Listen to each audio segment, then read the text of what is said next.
आज क्या पढ़ना है? समांतर प्लेट संधारित्र की धारिता, यानी कि जो चैप्टर है संधारित्र तथा धारिता, उसका जो टॉपिक हमारा रहने वाला है वो क्या है? समांतर प्लेट संधारित्र की धारिता। किस प्रकार से इसको करेंगे, इसका डेरिवेशन चलिए आगे देखते हैं। इसके लिए पहले क्या देखेंगे, दो समांतर प्लेटों को ले लेंगे। इस पे एक तरफ हमारा क्या है, प्लस क्यू आवेश है। मानते हैं पहला प्लेट हमारा एक्स है और दूसरा प्लेट क्या है, वाई है। पहले प्लेट पे प्लस क्यू आवेश है तो प्रेरण की घटना के कारण दूसरे प्लेट पे क्या आ जाएगा, माइनस क्यू आवेश आ जाएगा। इन दोनों प्लेटों के मध्य क्या होगी, प्रेरण की घटना होगी, जिसपे पहले प्लेट पे अगर प्लस क्यू आवेश है तो दूसरे प्लेट पे माइनस क्यू आवेश आ जाएगा। ये जो वाई प्लेट है इसको हम लोग क्या करते हैं, पृथ्वी से इसको जोड़ देते हैं, यानी कि भू संपर्कित कर देते हैं। इन दोनों के बीच में जो हमारा विद्युत क्षेत्र होगा वो क्या होगा, ई होगा। और ई का मान क्या होगा, हम सबको पता है कि जो विद्युत क्षेत्र होता है वो प्लस आवेश से दूर की तरफ होता है, यानी कि इसकी दिशा इधर होगी। और विद्युत क्षेत्र का मान कितना होता है, सिग्मा बटे 2 एप्सिलॉन नॉट होता है। जो विद्युत क्षेत्र होता है वो प्लस आवेश से दूर की तरफ होता है, जिसका मान हो जाएगा सिग्मा बटे 2 एप्सिलॉन नॉट। और विद्युत क्षेत्र का मान जो होता है वो माइनस आवेश की तरफ होता है, यानी वो क्या होगा, माइनस इस प्लेट की वजह से इधर होगा। इसकी भी वैल्यू कितनी हो जाएगी, सिग्मा अपॉन 2 एप्सिलॉन नॉट। ठीक, तो यानी कि हमने पहले क्या लिया, दो प्लेटों को लिया, एक एक्स है और दूसरा वाई है। इन दोनों प्लेटों के जो बीच की दूरी है वो कितनी है, डी है। पहले प्लेट पे अगर हमने प्लस क्यू आवेश दिया है तो दूसरे प्लेट पे प्रेरण की घटना के कारण में ऑटोमेटिक क्या आ जाएगा, माइनस क्यू आवेश आ जाएगा। इन दोनों के मध्य जो विद्युत क्षेत्र है वो पहले प्लेट के कारण सिग्मा बटे 2 एप्सिलॉन नॉट है, जिसकी दिशा किधर है, माइनस की तरफ है, क्योंकि प्लस आवेश के कारण जो विद्युत क्षेत्र होता है वो धन आवेश से दूर की तरफ होता है। तथा जो दूसरा यानी इस दूसरी वाई प्लेट के कारण जो विद्युत क्षेत्र है उसका भी मान क्या है, सिग्मा बटे 2 एप्सिलॉन नॉट है, जो कि क्या होगा, ऋण आवेश की तरफ होगा। ठीक है, ये हो गया हमारा चित्र। अब इसके बाद में क्या करेंगे, यहाँ पे हमको जो लिखना होता है उसकी बातें हम लोग क्या करेंगे कि माना हमने दो प्लेटों के लिए को लिया, जो क्या है, एक प्लेट एक्स है और दूसरी प्लेट क्या है, वाई है, जिनके बीच की दूरी क्या है, डी है, जिनके बीच की दूरी डी है। यदि प्लेट एक्स को हम क्या किए हैं, प्लस क्यू आवेश दिए हैं, तो प्रेरण के कारण प्लेट वाई पे क्या आ जाएगा, माइनस क्यू आवेश आ जाएगा। तथा प्लेट वाई के बाहरी सतह पे क्या आ जाएगा, धन आवेश आ जाएगा। अगर अंदर की सतह पे माइनस आवेश आएगा तो बाहर की सतह पे क्या आ जाएगा, प्लस आवेश आ जाएगा। लेकिन जो वाई है वो कहाँ से जुड़ा है, पृथ्वी से जुड़ा है, इसलिए जो ये प्लेट होगी वो क्या हो जाएगी, निरावेशित हो जाएगी। यहाँ पे जो आवेश हो जाएगा वो क्या हो जाएगा, शून्य हो जाएगा, क्योंकि वाई प्लेट के सभी आवेश कहाँ चले जाएंगे, पृथ्वी में चले जाएंगे। ठीक, अब एक्स और वाई के बीच जो हमारा विद्युत क्षेत्र होगा उसका मान कितना होगा, प्लस वाले प्लेट के कारण जो विद्युत क्षेत्र होगा वो सिग्मा बटे 2 एप्सिलॉन नॉट होगा, और जो वाई प्लेट के कारण होगा वो क्या होगा, सिग्मा बटे 2 एप्सिलॉन नॉट, क्योंकि प्लेटों के मध्य में हर जगह विद्युत क्षेत्र का मान क्या होता है, समान होता है। तो यहाँ पे अगर हम देखते हैं, पहले प्लेट को मान ले E1, पहले प्लेट के विद्युत क्षेत्र की तीव्रता E1, उसका मान हमने क्या निकाला, सिग्मा अपॉन 2 एप्सिलॉन नॉट।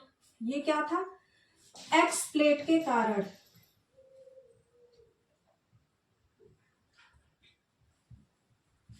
और E2 का भी मान कितना है, सिग्मा बटे 2 एप्सिलॉन नॉट है, जो क्या है, वाई प्लेट के कारण है, वाई प्लेट के कारण। अब अगर हम लोग देखें कुल विद्युत क्षेत्र की तीव्रता, अगर E बराबर देखें तो क्या हो जाएगा, E1 प्लस E2। E बराबर क्या हो जाएगा, E1 का मान है सिग्मा बटे 2 एप्सिलॉन नॉट, और यहाँ पे भी है सिग्मा बटे 2 एप्सिलॉन नॉट।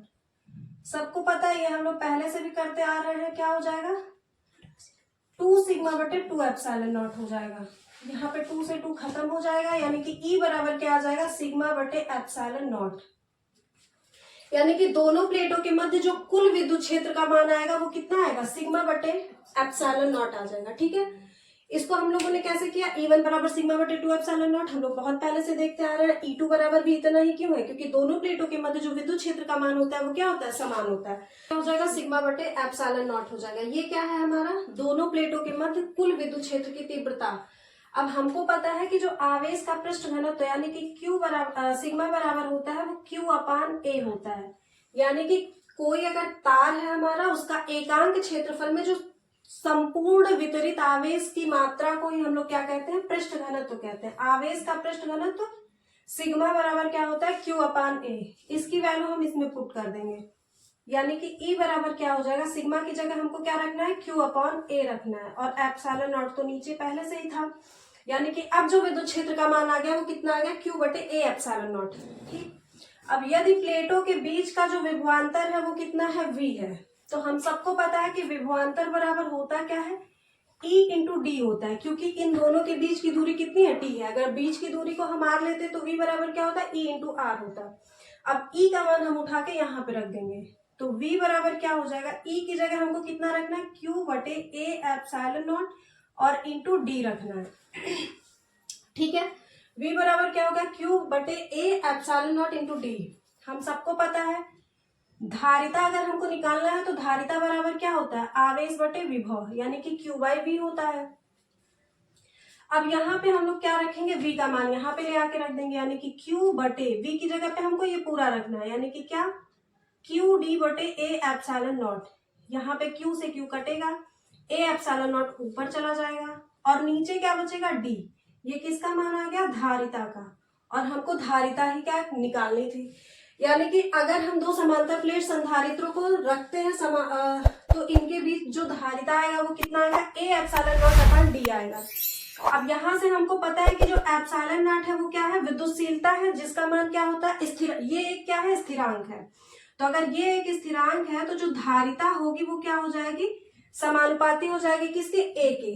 और ए क्या है, इन दोनों प्लेटों का क्षेत्रफल है, यानी कि क्षेत्रफल जितना ज्यादा होगा धारिता हमारी उतनी ही ज्यादा होगी। और दूसरी चीज हमको यहाँ से क्या पता चलता है कि C जो हो जाएगा वो व्युत्क्रमानुपाती हो जाएगा D के, यानी कि प्लेटों के मध्य की दूरी हम जितना कम लेंगे हमारी धारिता उतनी ज्यादा होगी, क्योंकि व्युत्क्रमानुपाती का मतलब ही यही होता है, अगर एक बढ़ेगा तो दूसरा घटेगा।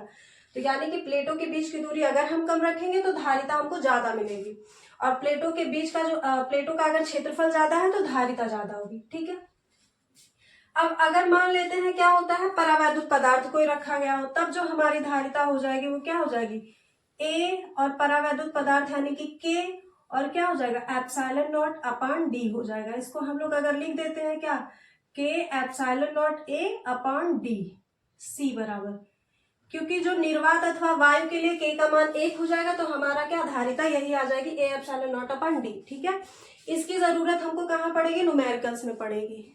तो ये क्या था हमारा, समांतर प्लेट संधारित्र की धारिता थी। कैसे हम लोग निकालेंगे, पहले दो प्लेटों को लेंगे जिनका मान एक x है और एक y है। पहले प्लेट x को हमने क्या किया, प्लस Q आवेश दिया है, तो प्रेरण के कारण y की आंतरिक सतह पे क्या आ जाएगा, माइनस आवेश आ जाएगा। और जब y प्लेट क्या है, भू संपर्कित है, तो इसका बाहरी सतह क्या हो जाएगा, धन आवेश होता आएगा। अब अगर ये भूमि से जुड़ा हुआ है तो ये प्लेट हमारी क्या हो जाएगी, इस पे जो आवेश का मान आएगा वो 0 हो जाएगा। इनके मध्य विद्युत क्षेत्र कितना होगा, प्लस के कारण जो विद्युत क्षेत्र होगा वो सिग्मा बटे 2 एप्सिलॉन नॉट होगा, और माइनस के कारण जो विद्युत क्षेत्र होगा वो सिग्मा बटे 2 एप्सिलॉन नॉट होगा।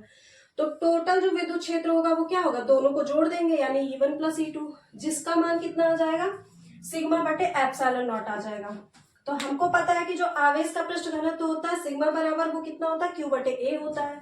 तो सिग्मा का मान हम लोग विद्युत क्षेत्र वाले में रखेंगे, यानी कि Q बटे क्या हो जाएगा, ए एप्सिलॉन नॉट। अगर प्लेटों के बीच का विभवांतर V है तथा दूरी D है, तो हमको पता है कि जो विद्युत क्षेत्र है उसका मान कितना होता है, यहाँ से विभवांतर E इंटू डी हो जाएगा। तो E का मान हम यहाँ से उठा के यहाँ पे रखेंगे, यानी Q बटे ए एप्सिलॉन नॉट, ये हो गया E का मान, और D तो पहले से ही था। अब यहाँ से हमको पता है अगर निकालना है धारिता, तो धारिता का मान कितना होता है, आवेश बटे विभव होता है। तो आवेश बटे विभव का मान हमने यहाँ से निकाला है, विभव का मान यहाँ लाके पुट कर देंगे, क्या हो जाएगा, Q इंटू डी बटे ए एप्सिलॉन नॉट। Q से Q कटेगा, ए एप्सिलॉन नॉट ऊपर चला जाएगा, C बराबर क्या हो जाएगा, ए एप्सिलॉन नॉट बटे डी हो जाएगा। जहां से हमको पता चला है कि एप्सिलॉन नॉट क्या है, एक स्थिरांक है, इसलिए जो C हो जाएगा वो A के क्या हो जाएगा, समानुपाती, यानी डायरेक्टली प्रोपोर्शनल हो जाएगा। इसका मतलब अगर प्लेटों का क्षेत्रफल ज्यादा होगा तो धारिता ज्यादा होगी, और अगर प्लेटों के बीच की दूरी कम होगी तो धारिता ज्यादा होगी, यानी अगर हमको ज्यादा से ज्यादा धारिता चाहिए उस संधारित्र के मध्य, तो हमको प्लेटों के बीच की दूरी बहुत ही कम रखनी होगी। ठीक है, अब अगर प्लेटों के बीच हम कोई परावैद्युत पदार्थ रखते हैं तो वहां पे के अपने आप ही आ जाएगा, इसकी जरूरत हमको सिर्फ और सिर्फ न्यूमेरिकल्स में पड़ेगी। ठीक है।